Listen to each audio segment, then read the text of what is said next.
Well, Gonzaga has expressed interest in 6'9" stretch for Christian Nitu out of Canada. Could he be the next in a long line of outstanding Canadian players coming to Spokane? You are Locked On Zags, your daily podcast on the Gonzaga Bulldogs. Part of the Locked On Podcast Network. Your team every day.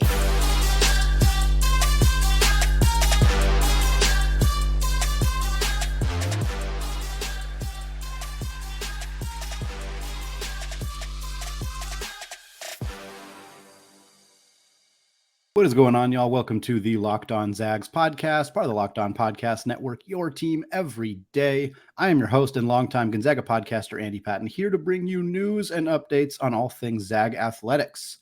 Today's episode of Locked On Zags is brought to you by FanDuel Sportsbook, the official sportsbook partner of the Locked On Podcast Network. Make every moment more by visiting fanduel.com/lockedon today to get started. All right, I am thrilled to be joined today by Locked On recruiting insider Jason Jordan. Jason, it sounds like Gonzaga has their eyes on another Canadian forward, this time Christian Nitu, a 6'9" forward. He recently picked up an offer from Illinois. He's been getting interest from a lot of pretty high-profile programs. Creighton's involved, TCU's involved, Mississippi State's involved.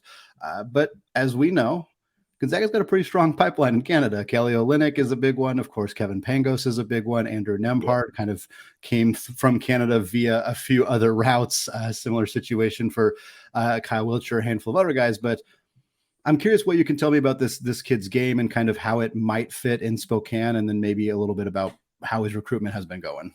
Yeah, so I really like him. Fiery competitor is the first thing that jumps out at me. He's, most guys – I won't say most, but a lot of guys from over there and, overseas players, not that they're overseas players and players that are not from this country. They're not as, they don't exude confidence by and large. But he does. He knows he's good, 6'9" knockdown shooter. But I think, he can get to the cup. He does a lot of different things well. I think the thing that I like about him the most is he's got an offensive awareness, meaning he's, he can get down in the middle part. You can play him at the high post. He's very dangerous in the high post because he makes the right basketball play. He reads the defense really well, passes out of double teams really well, and he finds shooters. So I think that's the thing that what coaches have told me that, imagine him at the high post. What would you do about that? You know what I'm saying? So I think that's what's got most coaches licking their chops with him. But I think as far as his recruitment, I think you probably got a decent ways to go with that, just with him starting to pick up bigger offers. And I think that will continue into the spring. So, yeah, I think there's a little ways to go with that. Everybody that I've talked to from Canada thinks he's the next big thing.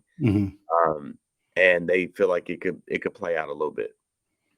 Yeah, I know Creighton was pretty early in on him, and he kind of talked about some of the recruitment with them and how they're interested in potentially having him, play 2 through 4, 1 through 4, even. You can tell from some of the quotes that he said that he's interested in. He doesn't want to just be a 5. I think he said that directly. I don't want to play the 5. I want to play.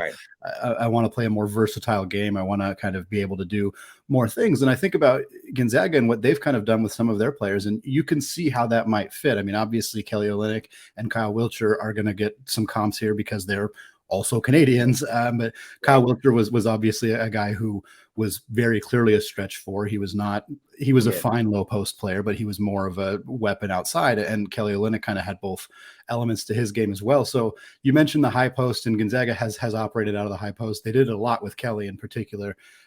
Do you kind of see how that could fit into what Gonzaga tries to do offensively? Does that seem like something where he is the kind of player who might fit in Mark Few's offense? Oh, absolutely. And to his point, I mean, he doesn't want to be a center and get basically typecast, because he shouldn't be typecast. He does a lot of different things well on both ends of the floor, and that starts with his motor. Like I said from the beginning, just fiery. He's a guy who's screaming after every play, whether it's a layup or a dunk. So yeah, he definitely has all the tools, be it high post or floating on the perimeter, knocking down shots. But in you guys' offense, I definitely think that he'd be major successful, because it fits what he does well in a lot of different ways. Well, I want to switch gears on you, Jason. I want to talk about another school in the WCC who just landed the highest recruit in their history, at least in the modern recruiting rankings. That is the San Diego Toreros, Steve Lavin, going out and landing Kevin Patton, a 6'6" wing out of California. I think he was like 125th or so in some of the rankings I saw. I saw he was one of the highest rated non-commits in the class of 2023, of course, behind Bronny James and I think a few other guys, but he was one of the top guys that was still on the board. Yeah. And this is a big hit for Steve Lavin. And when he came in and took over that job, I think the conversation was, he's probably going to be able to get guys. He's probably going to be able to recruit. He's going to be able to get talent. Can he kind of translate that into success on the court? And we haven't seen it yet, but you got to give him more than a half of a season. But being able to land a kid like this strikes me as a move that indicates that Lavin is here to compete and really potentially move up in the standings in the WCC. What do you think about this kid and this move by Coach Lavin? Yeah, I love it. 6'7", really bouncy athlete, but he can knock down shots too from the perimeter. So he's got a lot of tools that will be able to be interchangeable in his offense for sure. So he's a guy that's going to bring wild plays and he's going to get fans excited. And that's, you need all of that, especially being in his position, new coach. Trying to ramp up support and energy. So it's great to get a guy who can bring that kind of energy on the court. And Steve Lavin, I think everybody knows that he's going to get players. Yeah. And it's just him showing that he's going to get players. Yeah. I think this is the tip of the iceberg. And I definitely think that he'll get higher ranked players from here. Well, Jason, thank you so much for taking the time to come on the show. Always good to get your recruiting insights. Very excited about continuing to have these conversations and as we get into the rest of the season and the off season and see more recruiting news. I'm excited to get those opportunities. So thank you again. Oh man, always glad to be here. Always glad to be here. Well, Joe Lunardi updated his bracketology after Gonzaga's loss to St. Mary's. How much did it impact Mark Few's team? And can they move the needle again between now and Selection Sunday? More on that, but after a word from today's sponsor, Built Bar. If you're looking for a delicious treat, but you don't want all the fat and calories, then you've got to try a Built Bar. We just got through the holidays, and I know my goal is to eat a little bit healthier this year. If you're like me, where you want to eat healthier, but you don't want to compromise taste, then man, I've got just the thing for you. You've got to try Built. With Built, healthy is actually tasty. Seriously, they're so delicious. You won't even think that they're good for you. They are perfect for your New Year's resolution. What makes Built Bars so good? Well, for starters, they're covered in 100% real chocolate. That's right, real chocolate. And they come in unbelievable flavors like churro, peanut butter brownie, and coconut almond. I'm not sure how Built does it, but these bars taste like a candy bar while maintaining amazing macros. They have 130 calories, only 4 grams of sugar, and a whopping 17 grams of protein. And now you don't need to wait around to get a box for years. We've been talking about ordering your Built Bars at Built.com. Now you can get them at your local Walmart or Sam's Club. That's right. Head to your nearest Walmart today, walk to the pharmacy section, and grab yourself a box of Built Bars. You can pick up a 4-bar box of cookies and cream double chocolate or coconut puffs at your nearest Walmart or Sam's Club today. All right, segment 2, still Andy Patton, still Locked On Zags. And I want to thank all of you for making Locked On Zags your first listen of the day. For your second listen today, check out the Locked On College Basketball Podcast. It's hosted by myself, my co-host Isaac Shade of Locked On Tar Heels, 5 days a week, bringing you all of the biggest stories across the college hoops landscape. We're less than a month out from Selection Sunday and March Madness. We are almost there. It is a great time to take a look at the Locked On College Basketball Show. Speaking of March Madness, speaking of bracketology, that's what I want to talk about here in the second segment. Joe Lunardi updated his recent ESPN bracketology report. I was very curious to see what he would do with Gonzaga and St. Mary's following St. Mary's' come-from-behind win over Gonzaga on Saturday. We got to relive it. I'm sorry. We just got to talk about it a little bit more. I was very curious to see if that move would be enough for St. Mary's to get a higher seed than Gonzaga. And the answer is no. The answer for right now, at least, is no. Gonzaga was on the recent, this came out on the 7th of February. So as you're listening to this on the 7th or the 8th, whenever you're listening, this is the latest bracketology report well after Gonzaga's loss to St. Mary's. Gonzaga's a 4 seed, and they're a 4 seed in the West region playing in Las Vegas. That's a pretty good draw. That's a pretty good draw. I would be really, really happy if the Zags got a 4 seed in Las Vegas. I think considering the circumstances, and look, we can talk about Gonzaga's resume. We know the highs and the lows. They really only have one bad loss. The LMU loss is a devastating loss for Gonzaga in terms of their history, how long it had been since they lost to LMU, et cetera, et cetera. It's not a horrendous loss the way that some other teams have some pretty ugly losses on their schedule. And it's kind of the only bad loss for Gonzaga.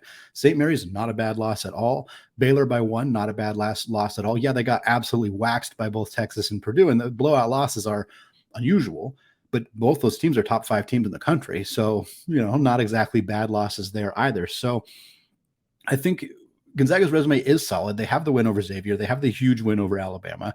But it was still a little surprising to me to see them on a higher seed line than St. Mary's. So again, we'll go through it here. Gonzaga, 4-seed West region in Las Vegas. The latest bracketology from Joe Lunardi has them playing 13-seeded Furman.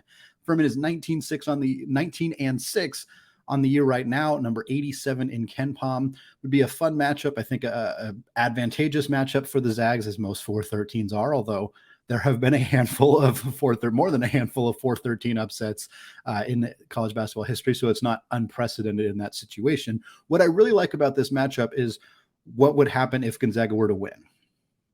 They would play the winner of the 5-12 game. The 5-12 game in this bracket is Indiana and Drake. I don't know much about Drake. I'm not going to pretend that I do, but I do know a lot about the Hoosiers, and I think this is a pretty good matchup for Gonzaga. Indiana's good. Trayce Jackson-Davis, one of the best players in the entire country, bar none. He's fantastic. He should be, he's probably ahead of Drew Timme, or at least right around Drew Timme in the National Player of the Year conversation, especially with his recent performances. He was awesome against Zach Edey in their win over Purdue. He's been fantastic all season long, but Indiana kind of has a similar situation to Gonzaga. They have a really, really dominant low post player who's not much of an outside shooter in Trayce Jackson-Davis. And I mean dominant, one of the best in the country. And then they have an inexperienced, inconsistent guard rotation. They're led by Jalen Hood-Schifino, a freshman guard who's really, really talented, but who kind of has disappearing acts. He had a really horrendous game recently where I think he was like 0 of 11 from the field, only had 3 points in the game. Like, he has kind of disaster performances periodically, but can also be very, very fantastic.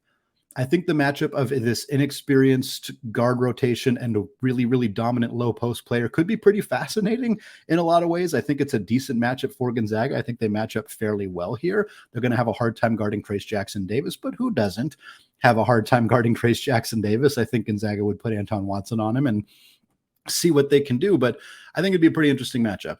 Moving forward on that, if Gonzaga were to win in this bracket, they'd face the number 1 seed. And I think this is why the bracket is set up the way that it is so that Gonzaga can get through those first 2 games, meet in the Sweet 16 against number 1 seed, Arizona Wildcats, Tommy Lloyd's squad. Zags fans have been wanting to play Tommy in Arizona for a while. I don't know how many of them have wanted to play him in an NCAA tournament. It makes me pretty nervous because I think the discourse around that game would be pretty darn rough if Arizona were to win. And they're a very, very, very good team. A team that, for the record, I think Gonzaga could beat. I do. Even though they're a number 1 seed, I think that they're not a great defensive team. I think obviously schematically there's some things that Gonzaga might be able to pick apart a little bit better because they know Tommy so well. Of course, the flip side works for that as well. So it'd be interesting to see the sparring match between those 2 coaches. But I think this is a matchup or a bracket that's kind of designed to get Gonzaga to a Sweet 16 matchup against Arizona. I think if Gonzaga gets a 4 seed in Las Vegas, that Zags fans should be pretty darn happy because I think that's a really, really high end result, especially because St. Mary's did not get that luxury. They got a 5 seed in the South region. They'd be going to Orlando. If I was a St. Mary's fan and I saw this bracket and got a 5 seed and I had to go to Orlando for my first round game, I'd be a little frustrated. I'm not sure that I'd be thrilled about that. Look, St. Mary's has some issues with their resume. It's not flawless. They have a loss to Colorado State. They have a loss to Washington. Those 2 losses are really hurting them. They don't have a win over Alabama or Xavier the way that Gonzaga does. I understand that. I think there is an argument that Gonzaga's resume right now is better even after losing to St. Mary's. Of course, they have 2 more times they're going to play each other, at least once, probably twice. St. Mary's sweeps, which I don't think is likely necessarily, but if they do, then I think there's really no argument at that point. But if they split or, depending how it shakes out here, St. Mary's has an argument to be on a higher seed line or at least a similar seed line to Gonzaga.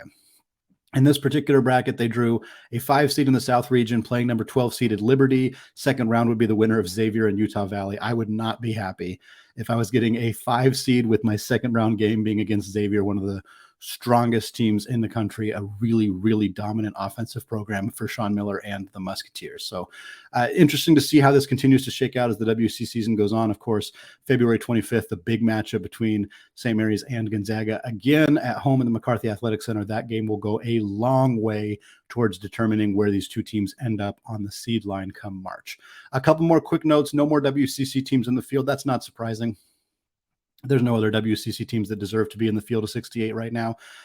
There was 4 Mountain West schools, though. The WCC versus Mountain West conversation has been a popular one. We've seen many years where they are very comparable. Usually Mountain West maybe has one more team, not always. Last year, I think they both had 3, if I'm not mistaken. But this year they have 4. Now, 2 of them are play-in games. Boise State and Nevada are in the play-in game in Lunardi's latest bracket, while San Diego State is a 7 seed and New Mexico is a 10 seed. So 4 teams in the field, 2 of them barely in the field, the other 2 much lower seeds than the WCC. So I think you could make an argument that it's not as far apart as it might seem. Sticking with the West Coast conversation, the Pac-12 has just 3 teams in the field in this bracket.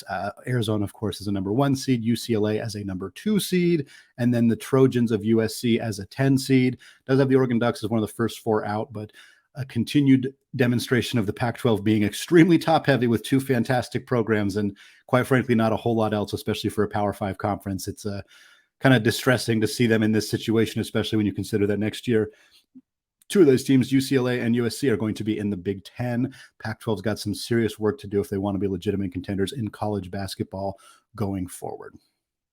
All right, folks, we're going to close out the show talking about one of the wildest stories in the NBA right now, which started because of Andrew Nembhard after a word from today's sponsor, FanDuel.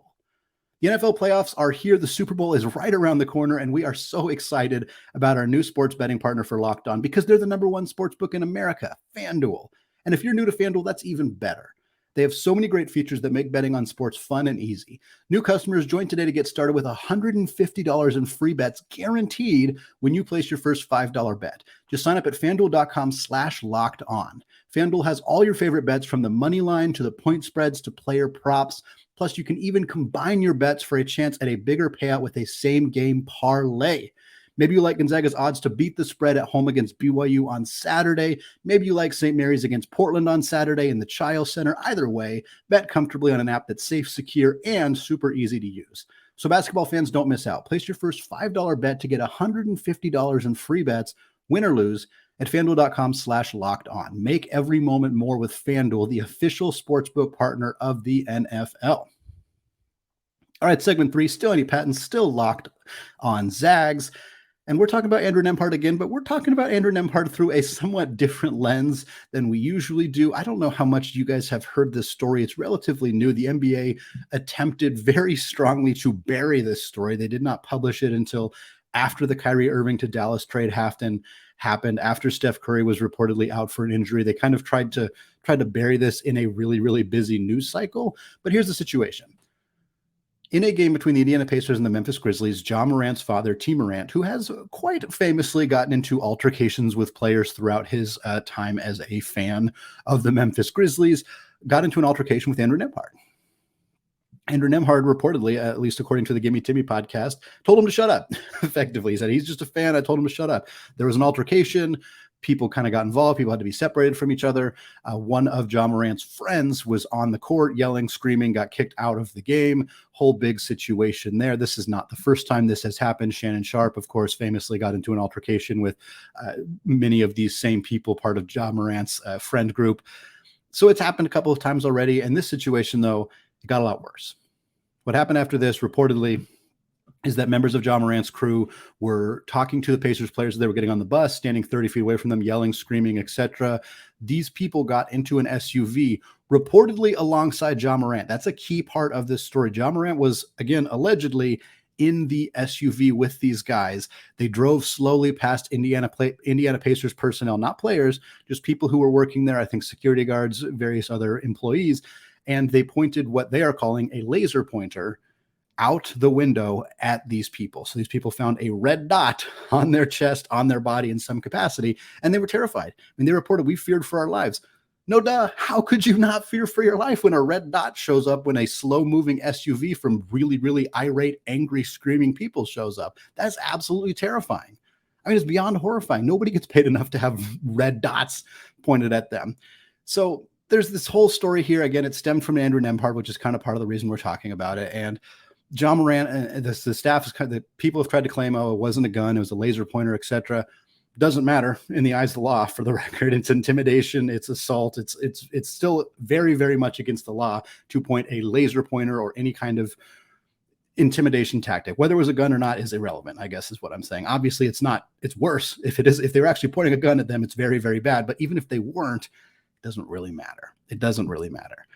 I bring this story up for a couple of reasons. One, of course, because Andrew Nembhard was involved, and because Andrew Nembhard having a role in what could be a career-altering situation for one of the NBA's brightest young stars in Ja Morant is certainly noteworthy. It's certainly relevant, but also to kind of highlight how Gonzaga has generally, with a caveat there, generally avoided a lot of controversy. The players that Gonzaga has had who have gone into the NBA, now that we're seeing more and more than before, when it was just one or two guys, of course, it's easy for one or two guys to kind of lay low, avoid the radar, or fly under the radar, avoid kind of controversy. But now Gonzaga's churning out NBA players left and right. They're churning out NBA players who are, international players. They're churning out NBA players who were transfers, who didn't start their career at Gonzaga. They're churning out NBA players from guys who, were five-star guys, were like top tier guys who knew they were going to be one and done, knew they were going to be NBA players from the day they set foot on Gonzaga's campus. And regardless, they have managed to have very, very little issues. Of course, Gonzaga has been in the news for negative things. I don't want to gloss over the things that have happened. We know, of course, the Josh Heitfeld story was the kind of the big one. It was a harmless crime. I think that's the important detail here. It wasn't violent. It was not violent in any capacity. It got a lot of attention because it was 2007 and people were really concerned about drugs in 2007. That's part of the story here. Obviously, Mark Few himself got in trouble, and I really don't want to gloss over that, because part of this conversation is Mark Few and the staff have done a good job of developing players who turn out to be the kind of people that don't cause a lot of problems. But Mark Few drove drunk last year, and that was a significant issue. Again, not trying to gloss over that. But for the most part, they've had other DUI incidences. They've had a couple other things that are not good, but they don't have people waving guns around. They don't have some of these serious issues. And I think that is a testament to this program's ability to develop young men into, upstanding members of society. You look at the guys in the NBA, Domantas Sabonis, no issues. He had pedigree. He had, he came into the program in a little bit different situation because his dad had been such an iconic NBA figure, but still no issues there. Jalen Suggs, no issues. Chet Holmgren, no issues. Corey Kispert, Joel Ayayi, Killian Tilly, no issues. Rui's biggest issue was taking time away from basketball to focus on his mental health. It's hard to call that a significant issue, certainly not a violent issue, certainly not an issue of immaturity or anything like that. I know some people have kind of spun that story a little bit differently and been like, oh, he quit on the team. And I don't buy that. I don't believe that. I know he was unhappy in Washington, and he did seem to express some of that unhappiness. And I know that can rub some fans the wrong way, but I don't really see this issue as being something where Rui was taught poorly or developed poorly in Spokane. I think he took time away to focus on his mental health. I think that shows a lot of maturity and growth, and a kind of thing that I'm actually proud to have him be, affiliated with Gonzaga, because he chose to do that in a situation that was, it was a really difficult decision for him to make. Kelly Olynyk and Zach Collins are the only other two who they have been in the news for kind of being, I don't want to say difficult, but like they're kind of hard heads. And Kelly in particular, he had the famous incident where he, allegedly punched Kevin Love in the nether regions while going for a rebound. Some people saw it and thought it was intentional, and some people saw it and thought it was accidental. I think my favorite part of that story, Evan Turner,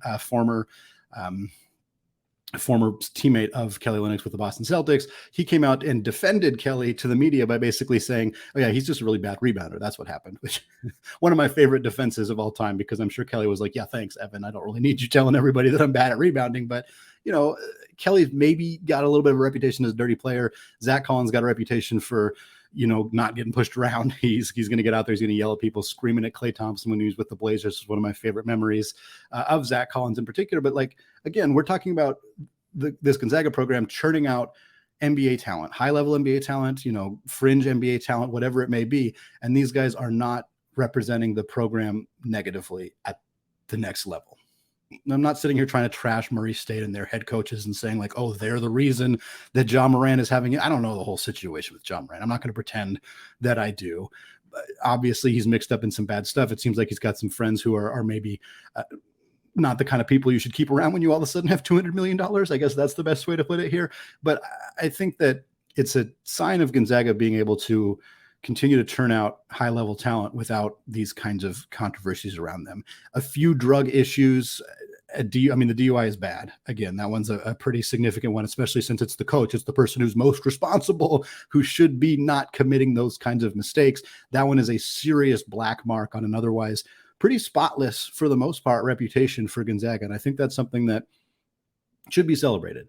You look at some of the other programs around the country and they have more issues. Alabama just had a really significant, a player committed murder effectively, or was involved in a murder. That's really significant. It just happened at New Mexico as well. And gun problems, I'm not going to get into a whole political conversation about guns necessarily, but young college athletes having guns and not being monitored is clearly an issue, clearly something that is causing problems with these two instances at Alabama and New Mexico. And of course, now the Ja Morant story. And I guess I'm just glad that Gonzaga has found ways to generally avoid being in the news for super negative things. And I hope that continues as long as Mark Few is, as long as Gonzaga is still around, certainly, but I hope that continues for a long time, because it is something that I think for the most part, Gonzaga fans can kind of hold their hat on. All right, that is going to do it for me today. Don't forget to check out the new podcast, Locked On College Basketball. Go subscribe on iTunes, subscribe on YouTube to Locked On Zags and Locked On College Basketball. Leave us a review, comment, anything that you want to do. We very, very much appreciate it. More fantastic content coming later this week here on Locked On Zags. Thank you again all for listening, and go Zags.